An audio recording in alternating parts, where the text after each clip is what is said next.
అండి. నమస్తే. నేను మీ లక్ష్మీ చౌదరిని. వెల్కమ్ టు మిస్టీ మధురములు తెలుగు ఆడియో స్టోరీస్. ఛానల్‌లో కథలు వింటూ సబ్స్క్రైబ్ చేసుకొని, లైక్స్ ఇస్తూ, కామెంట్స్ ఇస్తూ, హైప్ ఇస్తూ సపోర్ట్ చేస్తున్న ప్రతి ఒక్కరికి థ్యాంక్ యూ సో మచ్. ఇంకా సబ్స్క్రైబ్ చేసుకునే వాళ్ళు చాలామంది ఉన్నారు. చేసుకొని ఛానల్‌ని సపోర్ట్ చేయండి యార్. అల్లుకున్న బంధం పార్ట్ 68తో మీ ముందుకు వచ్చేసాను. కథలోకి వెళ్ళే ముందు ప్లీజ్ లైక్ చేయండి యార్. అలాగే హైప్ ఇవ్వండి. ముందు రోజు బాగా అలసిపోవడంతో పిల్లలు తొందరగా లేవరు. వాళ్లతో పాటు ఐషు కూడా మంచి నిద్రలో ఉంటుంది. శివ్ మాత్రం ఎప్పుడు లేచే టైంకి లేచి జిమ్ చేసుకొని వచ్చేసరికి ముగ్గురు పడుకున్న విధానం చూసి నవ్వు వస్తుంది శివ్కి. ఆయు ఒక కాలు దిండు మీద వేసి ఇంకో కాలు ఐషు మీద వేస్తాడు. ఆషి ఆయు పొట్ట మీద 2 కాళ్ళు వేసి పడుకుంటుంది. ఆషి కాళ్ళ మీద 2 చేతులు వేస్తాడు ఆయు. ఐషు వెల్లికిలా పడుకొని ఆయు వేసిన కాలు మీద ఒక చెయ్యి వేసి ఇంకో చెయ్యి తల కింద పెట్టుకుంటుంది. కాకపోతే ముగ్గురు ఒకేలా నోరు తెరిచి పడుకోవడం శివుకి నవ్వు తెప్పించింది. ముగ్గురిని చూసి ముగ్గురు చిన్నపిల్లలే అనుకొని నవ్వుకుంటూ వచ్చి ఆషిని సరిగా పడుకోబెడతాడు. అన్నయ్య మీద కాళ్ళు వేయొచ్చా బంగారం అంటూ నుదుటి మీద ముద్దు పెట్టి ఆయుని కూడా సరిగా పడుకోబెడతాడు. పిల్లలిద్దరినీ సరిగా పడుకోబెట్టి ఐషు వైపు వెళ్తాడు. నోరు తెరిచి పడుకున్న ఐషుని చూసి చిలిపి ఆలోచన వచ్చి ఐషు కింద పెదాన్ని తన పెదవులతో లాగుతాడు. కన్నా, డోంట్ డిస్టర్బ్ మీ అంటూ శివ్ చుట్టూ చేతులు వేస్తుంది. బుజ్జి, స్వెట్రా నా ఒళ్ళంతా అంటాడు. పర్లేదులే కన్నా, నీ స్వెట్ కూడా నాకు ఇష్టమే అంటుంది. శివ్ నవ్వుకుంటూ ఐషు నుదురు మీద ముద్దు పెట్టి ఫ్రెష్ అయి వస్తాను అని వాష్రూమ్కి వెళ్ళిపోతాడు. ఐషు నిద్రలోనే పిల్లల చుట్టూ చేయి వేసి పడుకుంటుంది.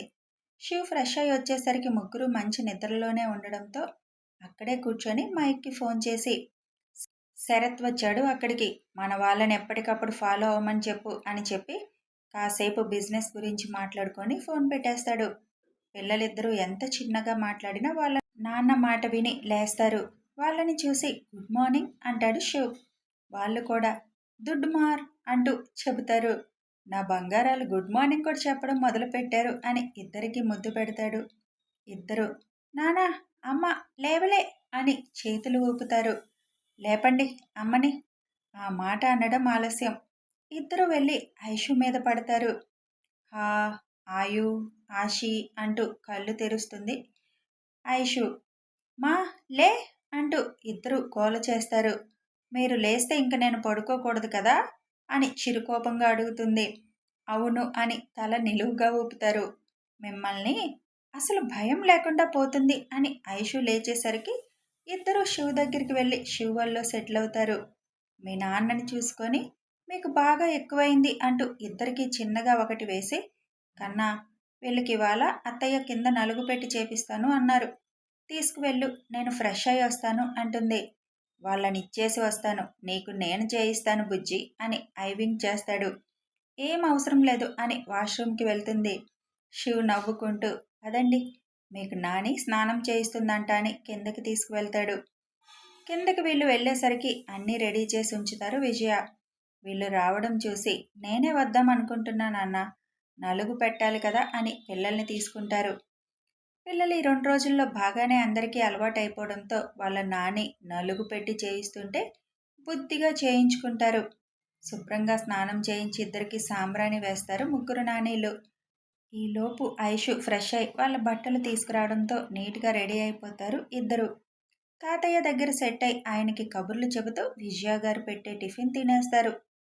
వాళ్ళని చూసి బుజ్జి, వాళ్ళింకా నువ్వు కావాలి అని పేచి ఏమీ పెట్టరు, బాగానే అలవాటయ్యారు, నీకింక వాళ్ళ గురించి టెన్షన్ అక్కర్లేదు అంటాడు శివ్. హా కన్నా, మామయ్య కూడా హ్యాపీ వాళ్ళతో అంటూ బ్రేక్ఫాస్ట్ పూర్తి చేస్తారు. నేను ఆఫీస్కి వెళ్తానురా ఇవాళ, నిన్న కూడా వెళ్ళలేదు. సరే కన్నా, తొందరగా వస్తావా? వీలైతే లంచ్ టైంకి వస్తాను, లేకపోతే ఈవినింగ్నే. ఈ 2 రోజులు రావడానికి ట్రై చేయకన్నా, తర్వాత ఎలాగూ ఇద్దరం బిజీ అయిపోతాం. అలాగే, నేను రెడీ అయి వస్తాను అని పైకి వెళ్తాడు. శివ్ రెడీ అయి కిందకి వస్తుంటే ఐషు చూస్తూ ఉండిపోతుంది. ఏంటి వదినా, మా అన్నయ్యని అలా చూస్తున్నావు అడుగుతుంది శ్రీ. సూట్లో మీ అన్నయ్య అచ్చం రాజకుమారుడిలా ఉంటాడు శ్రీ. మీ అన్నయ్య సూట్ వేసుకుంటే ఎందుకో నాకు బాగా ఇష్టం అంటుంది. మా అన్నయ్య ఎలా ఉన్నా రాజకుమారులానే ఉంటాడు. అవుననుకో, కానీ సూట్‌లో ఆ నడక, ఆ స్టైల్ కొంచెం డిఫరెంట్ ఉంటుంది. మా అబ్బాయికి దిష్టి పెట్టకండి, వదిన ఆడబిడ్డ అంటారు ముగ్గురత్తలు. అబ్బో! మావేమీ దిష్టి కళ్ళు కాదులెండి. అలా పెట్టేవాళ్ళు వేరే ఉంటారు అని అంటూ గుమ్మం వైపు చూసేసరికి శివునే తినేసేలా చూస్తున్న అమ్మాయిని చూసి అవిగో అవి దిష్టి కళ్ళు అంటారు ఇద్దరు ఒకేసారి. వీళ్ళేంటి ఇంత ఉదయాన్నే వచ్చారు అక్క అంటారు వాణి. ఏమో నాకేం తెలుసు అంటారు విజయ 5 నిమిషాల ముందు. సార్, భాస్కర్ గారు మిమ్మల్ని కలవాలని వచ్చారు అని చెబుతారు సెక్యూరిటీ వచ్చి. ఇంత పొద్దున్నే ఆయనకి మనతో ఏం పని అంటారు నరసింహ. నిన్న న్యూస్ ఎఫెక్ట్ అంటారు రావు గారు. అంటే నిజమా కాదా అని తెలుసుకోవడానికి వచ్చారా? అదొక్కటే కాదు, శివ్కి పెళ్లి సంబంధం అడగడానికి వచ్చారు. ఎవరికి? ఆయన గారి కూతురికా? వాళ్ళని రమ్మను అంటారు రావు గారు. ఓకే సార్ అని సెక్యూరిటీ వాళ్ళు వెళ్ళి వాళ్ళని లోపలికి పంపిస్తారు. వాట్ డాడ్, మనల్ని కూడా ఇంతసేపు వెయిట్ చేయించాలా అంటుంది ఆయన కూతురు బిందు. వాళ్ళ దృష్టిలో ఎవరైనా ఒకటే, మనమేమి ఎక్కువ కాదు అంటారు ఆయన. ఇద్దరూ లోపలికి వచ్చేసరికి శివ్ దిగుతూ ఉంటాడు. గుమ్మంలో నుంచే శివుని చూస్తూ ఉంటుంది బిందు. శివ్ కనీసం అటువైపు చూడకుండా పిల్లల దగ్గరికి వెళ్ళిపోతాడు. కూర్చోమని చెబుతారు భాస్కర్ వాళ్ళకి. హాయ్ శివ్ అంటూ స్పీడ్గా శివ్ ముందుకి వచ్చి, ఎలా ఉన్నావు శివ్? 3 ఏళ్లుగా ఇక్కడికి రాకుండా ఎలా ఉన్నావు అని హగ్ చేసుకోబోతుంది బిందు. పిల్లలిద్దరూ ఏయ్ అంటారు బిందు శివ్కి అంత దగ్గరగా ఉండేసరికి. శివ్ అసలు బిందు మాట పట్టించుకోకుండా పిల్లలిద్దరికీ నాన్న ఆఫీస్కి వెళ్తున్నారు జాగ్రత్త అని చెప్పి కిస్ చేస్తాడు. బిందుకి లోపల లోపల కుతకుత ఉడికి ఉడికిపోతుంది. కనీసం తన వైపు కూడా చూడలేదు అని. పిల్లలు బాయ్ చెప్తారు శివ్కి. సరే నాన్న, నేను ఆఫీస్కి వెళ్ళొస్తాను అని ఐషు దగ్గరికి వస్తాడు. అక్కడ అందరికీ చెప్పి బయటికి వెళ్తుంటే ఐషు వెనకే వెళ్తుంది. హో, ఇదేనా శివ్ భార్య? పెద్ద ముసలమ్మలాగుంది, శివ్కి ఎలా నచ్చింది అని అనుకుంటూ బయటికి చూస్తుంది. గ్లాస్ వాల్లో నుంచి వాళ్ళు కనిపిస్తుంటే. ఓకే బాయ్ బుజ్జి అని కారెక్కుతాడు శివ్. కన్నా, నీ ఫ్యాన్ వస్తే అలా వెళ్ళిపోతున్నావు? పాపం ఫీల్ అవుతుంది కదా. తను ఫీల్ అవుతుందని నేను మాట్లాడితే తర్వాత నువ్వు ఫీల్ అవ్వాల్సి వస్తుంది. మాట్లాడనా? వద్దులే వెళ్ళు అంటుంది.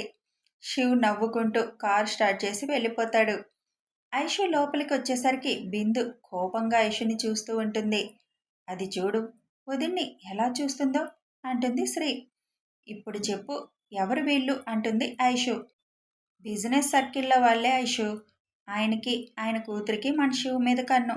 చాలాసార్లు పెళ్లి ప్రస్తావన తెచ్చారు. ఆ పిల్ల శివ్ చదివిన కాలేజీలోనే జూనియర్.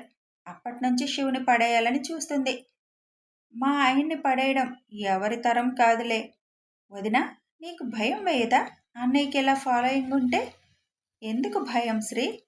వాళ్ళు అన్నయ్యని ఏదన్నా మాయ చేసి అన్నయ్యని వాళ్ళ వైపు తిప్పుకుంటే? వాళ్ళకంత సీన్ లేదు. ఇంక వాళ్ళు నగ్నంగా నా కన్నా ముందు నుంచున్నా 1% కూడా చెల్లించడు. నన్ను తప్ప ఇంకొకరిని చూడాలి అనుకోడు అంటుంది ఐషు. అంత నమ్మకమా అన్నయ్య అంటే? నాకన్నా నాకు మీ అన్నయ్య మీద నమ్మకం ఎక్కువ శ్రీ. మా నాన్న బలంగా కోరుకొని ఉంటాడు. అందుకే మీ అన్నయ్య నా సొంతం అయ్యాడు. విజయ్ గారు ఐషుకి ముద్దు పెట్టి, నా కొడుక్కి నువ్వు దొరకటం నిజంగా మా అదృష్టం. ఎలాంటి అమ్మాయి వస్తుందని మాకు చాలా భయం వేసేది. ఎందుకంటే శివ ఆలోచనలు వేరుగా ఉంటాయి. వచ్చిన అమ్మాయి వాడిని అర్థం చేసుకుంటుందా లేదా అనే భయం. కానీ వాడిని పూర్తిగా చదివేశావు నువ్వు అంటారు విజయ గారు. మీ అబ్బాయి డైమండ్ అత్తమ్మా అంటుంది ఐషు. అమ్మ ఐషు అని పిలుస్తారు రావుగారు. హా మామయ్య అని అక్కడికి వస్తుంది ఐషు. ఐషు రాగానే, తినే డాక్టర్ ఐశ్వర్య శివాంష్, మా కోడలు. అమెరికాలో చిన్న వయసులోనే పేరు తెచ్చుకున్న డాక్టర్. ఇప్పుడు మా వసుంధర గ్రూప్ ఆఫ్ హాస్పిటల్స్కి సీఈఓగా చేస్తుంది అని చెబుతారు రావుగారు. భాస్కర్ ఐశ్వర్య వైపు ఆశ్చర్యంగా చూస్తుంటే బిందు మాత్రం కోపంగా చూస్తుంది. ఇంకా వీళ్ళు నా మనవడు అయాన్ష్, నా మనవరాలు ఆషిక అని పిల్లల్ని చూపిస్తారు. ఇంకా భాస్కర్ ఏమీ మాట్లాడలేక కామ్గా ఉంటాడు. ఇప్పుడు చెప్పు భాస్కర్, నా కోడలుగా తను కరెక్ట్ కాదని చెప్పగలవా? నీ కూతురు తనకన్నా ఎందులో బెస్ట్ చెప్పగలవా అని అడుగుతారు రావుగారు. అసలేం జరిగిందో ఒక 10 నిమిషాల ముందుకి వెళ్దాం. శివ్ వెళ్ళాక ఐషు, శ్రీ, ముగ్గురత్తలు, అనురాధ గారు అందరూ కూర్చొని శివ్ గురించి డిస్కషన్ పెట్టిన టైంలో, ఏంటి భాస్కర్ పొద్దున్నే ఇలా వచ్చావు అని అడుగుతారు రావుగారు. అది నిన్న న్యూస్లో వచ్చిన విషయం. నిజమే, అందుకే కదా చెప్పాం. ఆ అమ్మాయేనా? హా, తానే మా కోడలు. నా కూతురి కన్నా గొప్పదా? పైగా ఫ్యామిలీ బ్యాక్గ్రౌండ్ ఏంటి అని అడుగుతాడు. వాళ్ళు అమెరికాలో సెటిల్ అయిన ఫ్యామిలీ అని చెబుతారు. అప్పుడే ఐషు ఫ్యామిలీ గురించి చెప్పలేక, హో, అమెరికాలో సెటిల్ అయిన ఫ్యామిలీ మాకంటే గొప్పవాళ్ళ అని వెటకారంగా అడుగుతాడు. డబ్బు సంగతి పక్కన పెడితే అన్నిట్లో వాళ్ళు గొప్పవాళ్లే. ఇంకా ఆస్తి కూడా బాగానే ఉందనుకుంటా. మాకు దానితో సంబంధం లేదు కదా, అందుకే మేం పట్టించుకోలేదు. అంకుల్, అసలు తెల్లగా ఉందనే కానీ శివ్ స్టైల్కి శివ్ పక్కన ఆంటీలా ఉంటుంది అని అంటుంది బిందు. అసలు ఐషుని చూసిన దగ్గర నుంచి కుళ్ళుకొని చేస్తుంది.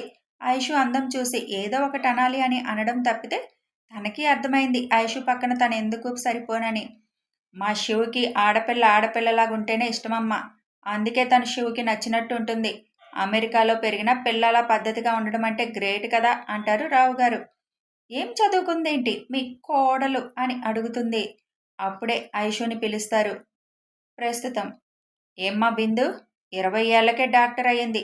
ఇప్పుడు 25 ఏళ్లకే ఫేమస్ గైనకాలజిస్ట్ అయింది. అమెరికాలో వన్ ఆఫ్ ద బెస్ట్ డాక్టర్గా పేరు తెచ్చుకుంది. నువ్వేం చేస్తున్నావు ఇప్పుడు అని అడుగుతారు రావుగారు. బిందుకేం మాట్లాడాలో అర్థం కాలేదు. ఏం చెప్తుంది? పబ్లు పార్టీలు తప్ప ఇంతవరకు కెరీర్ మీద ఆలోచన ఉంటే కదా ఏం చేస్తుంది అని చెబుతుంది. నువ్వు వెళ్ళమ్మా ఐషు అంటారు రావుగారు. ఐషు వెళ్ళగానే, చూడు భాస్కర్, ఫస్ట్ నుంచి నీకు చెబుతూనే ఉన్నాను శివుకి మీ అమ్మాయితో పెళ్లి చేయడం అసంభవం అని. కానీ మీరే ఆశలు పెట్టుకున్నారు. రాగిణినే శివ్ ఇష్టపడలేదు. అలాంటిది బిందుని ఎలా ఇష్టపడతాడనుకున్నావు? నా కోడల్ని ఏదన్నా చేయాలి అన్న ఆలోచన కూడా నీ మైండ్లోకి రానివ్వకు. నా కొడుక్కి భార్య అంటే ప్రాణం. తన జోలి ఎవరన్నా రావడం కాదు కదా. అలాంటి ఆలోచన చేస్తున్నావని తెలిసిన తర్వాత ఏం జరుగుతుందో నీకు వేరే చెప్పక్కర్లేదు. ఎందుకంటే నా కొడుకేంటో నీకు బాగా తెలుసు. అసలు మీరు ఇక్కడికి వచ్చినప్పుడే ఆల్రెడీ మీ మీద ఫోకస్ పెట్టుంటాడు, జాగ్రత్త అని అంటారు రావుగారు. చచా, నేనెందుకు అలా ఆలోచిస్తాను? ఏదో నా కూతుర్ని కాదన్నారు అని చూడటానికి వచ్చాను. ఎంత గొప్ప సంబంధమో అని, అంతే తప్ప ఏదో చేయాలని కాదు అంటాడు భాస్కర్. నీ గురించి నాకు తెలీదా భాస్కర్? అందుకే ముందే చెప్తున్నాను. తర్వాత చెప్పలేదనుకోకుండా బెటర్. ఎంత దూరంగా ఉంటే అంత. ఓకే, ఇక మేము వెళ్తాం రావుగారు అని భాస్కర్ కూతుర్ని తీసుకొని వెళ్ళిపోతాడు. తిక్క కుదిరింది బాగా. ఏదో తక్కువ చేసి మాట్లాడాలి అనుకున్నాడు కోడల్ని. డాక్టర్ అని చెప్పగానే దెబ్బకు నోరు మూతపడింది అంటారు నరసింహ. వీడు నక్క నరసింహ. జిత్తులు మారి. ఎందుకైనా మంచిది ఒక కన్ను వీడి మీద వేయండి. మన శివ్ ఆల్రెడీ వేసే ఉంటాడన్నయ్య అంటూ పిల్లలతో ఆటల్లో పడతారు రావుగారు. ఆఫీస్లో ఉన్న శివ్, రాజ్, ఆ భాస్కర్ ప్రస్తుత స్టేటస్ ఏంటి అని అడుగుతాడు. ఏముంది, రేపో మాపో దివాలా తీసేలా ఉన్నాడు. శివ్ పెన్ తిప్పుతూ, దివాలా తీయడమేంటి అని అడుగుతాడు. ఏముంది, కంపెనీ వదిలేసి రాజకీయాలని తిరిగాడు. కూతురు కనీసం కంపెనీ వైపు చూడలేదు. ప్రాజెక్టులు కొత్తవి లేవు, ఉన్నవి ఇన్ టైంలో పూర్తి చేయలేదు. అందుకే రేపో మాపో దివాలా తీసేలా ఉంది అన్నాను. ఓకే, ఇప్పుడు వాళ్ళ గురించి ఎందుకు శివ్? పొద్దున్నే కూతుర్ని తీసుకొని ఇంటికి వచ్చాడు. ఫస్ట్ నుంచి ఆ బిందు చూపు నీపైనే అయితే ఆ భాస్కర్ చూపు నీ వెనక ఉన్న ఆస్తిపైన కదా. అది తెలిసిందే. పెళ్ళయిందని తెలిసి కూడా వచ్చారు అంటే వాడిపైన ఒక కన్ను వెయ్యాలి శివ్. వాడు అంత మంచివాడు కాదు. మనం కూడా అంత మంచివాళ్ళం కాదు కదా రాజ్ అని కార్నర్ స్మైల్ ఇస్తాడు శివ్. అంటే ఆల్రెడీ వాడికి బ్యాడ్ టైం స్టార్ట్ అయిందన్నమాట. మన జోలి రానంత వరకే. వస్తే చూస్తూ కూర్చొని సినిమా చూస్తామా? వేళ్లతో సహా వాళ్ళని పెకిలించేయాలి అంటాడు శివ్. అర్థమైంది, ఆ భాస్కర్కి తొందరలో చెక్ పెడుతున్నావన్నమాట. అప్పుడే కాదులే, వాడిని మన వాళ్ళు ఫాలో అవుతున్నారు. ఒకవేళ ఐషు జోలి రావాలని చూస్తే వెంటనే నా ఆట మొదలు పెట్టాల్సి వస్తుంది. అంత ధైర్యం చేయడనే అనుకుంటున్నాను అంటాడు రాజ్.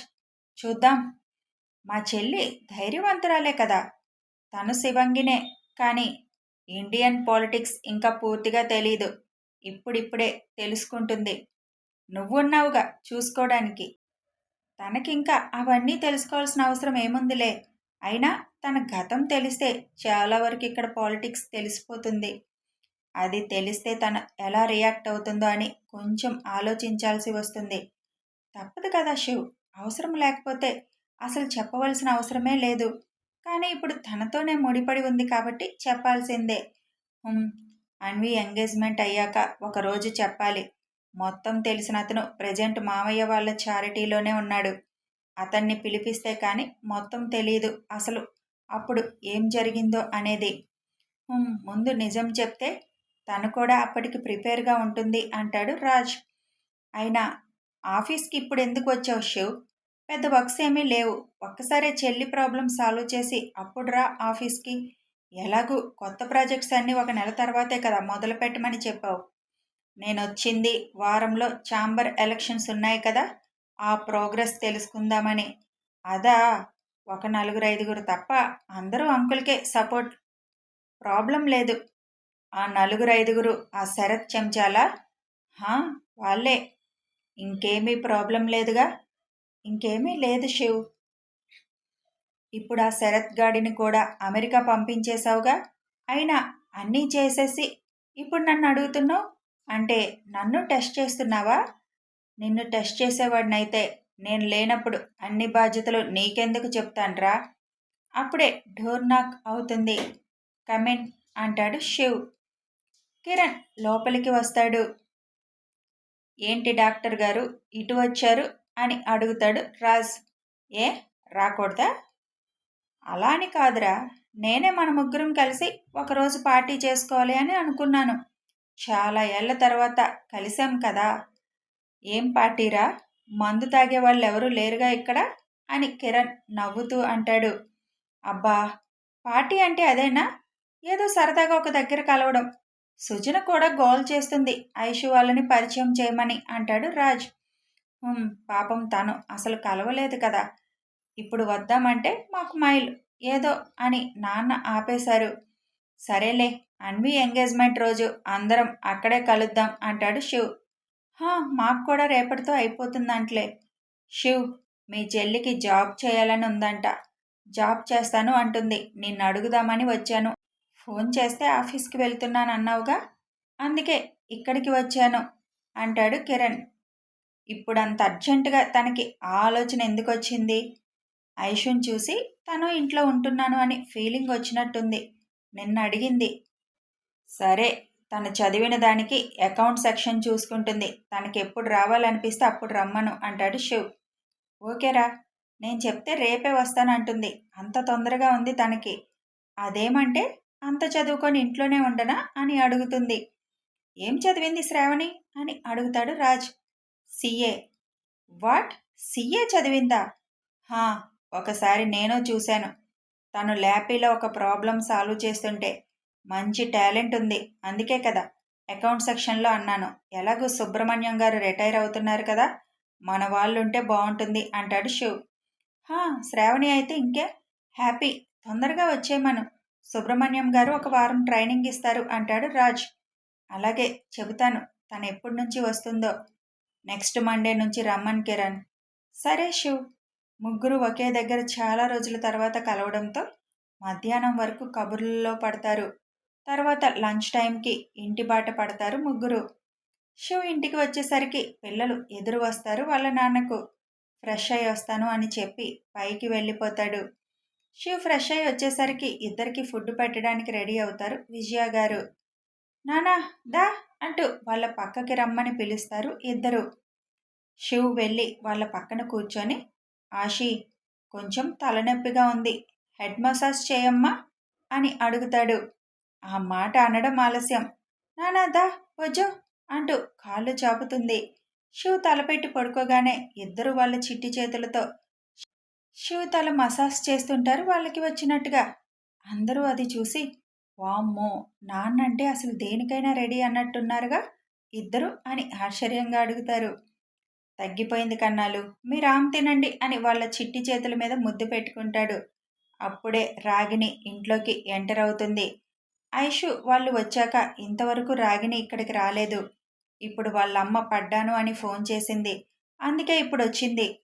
రావడంతోటే పిల్లల మీద తన కళ్ళు పడతాయి. రాగిణి చూపు శివుని దాటిపోలేదు. శివ్ షార్ప్గా చూసేసరికి అమ్మని చూడ్డానికొచ్చాను అని రాజీ రూమ్కి ఫాస్ట్గా వెళ్ళిపోతుంది. కథ కొనసాగుతుంది. మరిప్పుడు రాగిణి పిల్లల్ని ఏమైనా చేస్తుందా? తెలియాలి అంటే ఫాలో అయిపోండి. సబ్స్క్రైబ్ చేసుకోండి, లైక్ చేయండి, షేర్ చేయండి యార్. Thanks for watching and listening.